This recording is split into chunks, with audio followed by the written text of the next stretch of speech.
Del Evangelio según San Juan. En aquel tiempo dijo Jesús a sus discípulos: Como el Padre me ha amado, así os he amado yo. Permaneced en mi amor. Si guardáis mis mandamientos, permaneceréis en mi amor. Lo mismo que yo he guardado los mandamientos de mi Padre y permanezco en su amor. Os he hablado de esto para que mi alegría esté en vosotros y vuestra alegría llegue a plenitud.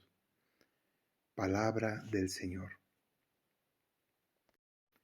Jesús continúa hablándonos acerca de cómo permanecer en Él, cómo permanecer en su amor. Ayer y el domingo pasado recordábamos cómo permanecer en Él puede ser a través de la oración, a través de la escucha de su palabra todos los días, sobre todo a través de la Eucaristía. Pero hoy viene un complemento a todo esto, y es la necesidad de vivir sus mandamientos. Si guardáis mis mandamientos, permaneceréis en mi amor.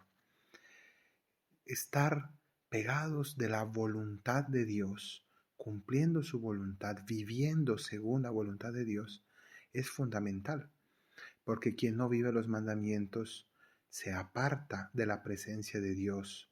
Los mandamientos son como esos mínimos que el Señor nos pide para estar a su lado, para que podamos vivir junto a Él y Él junto a nosotros, o Él en nosotros, para no expulsarlo a Él de nuestra vida y de nuestro corazón, para no huir de su presencia en nuestra vida cotidiana.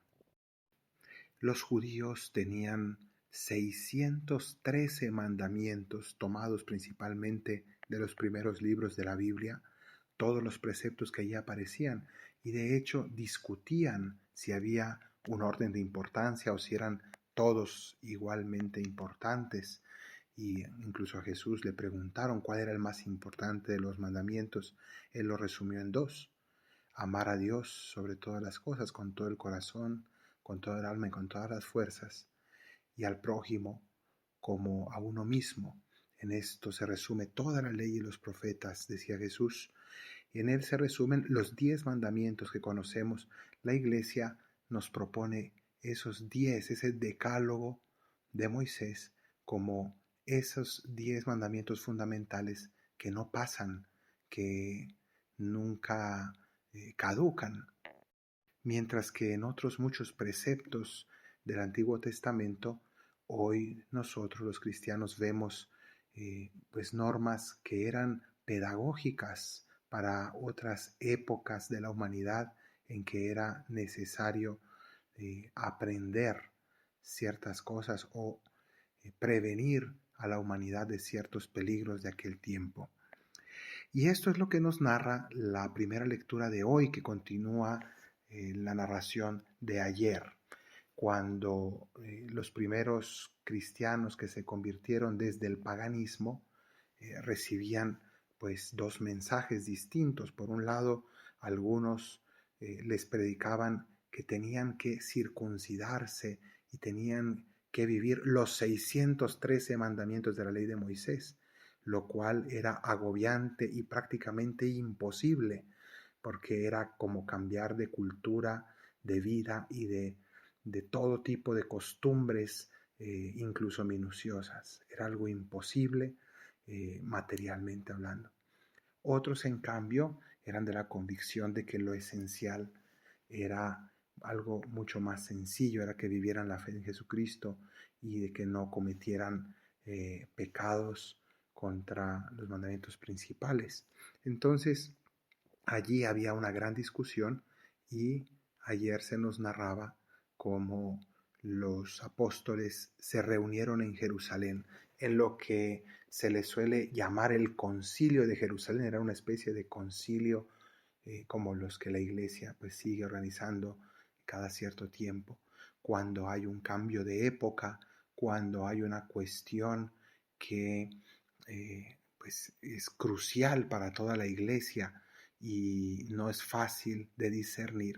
Entonces se tienen que reunir a nivel universal, a nivel mundial, los obispos, para discutir y pedir luz al Espíritu Santo. Y así fue en el caso de Jerusalén, y hoy se nos narra como Pedro, después de escuchar los testimonios y escuchar los argumentos de todas las opiniones que había en torno a esta cuestión, él termina escuchando al Espíritu Santo y es Pedro el que pues llega a una conclusión y a una resolución junto con todos sus hermanos, pero él lidera esta toma de decisión.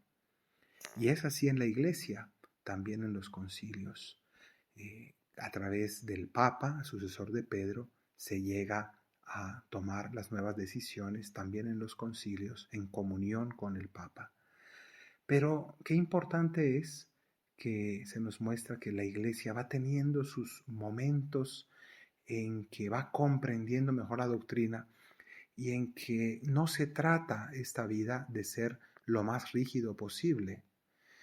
Así en esa época algunos rigoristas querían obligar a estos paganos convertidos ahora al cristianismo a una serie de cosas imposibles. Y en cambio la Iglesia es sabia y reflexiona y se da cuenta no de rebajar las exigencias, porque no se trata de eso, sino de comprender bien cuáles son las verdaderas exigencias del Evangelio.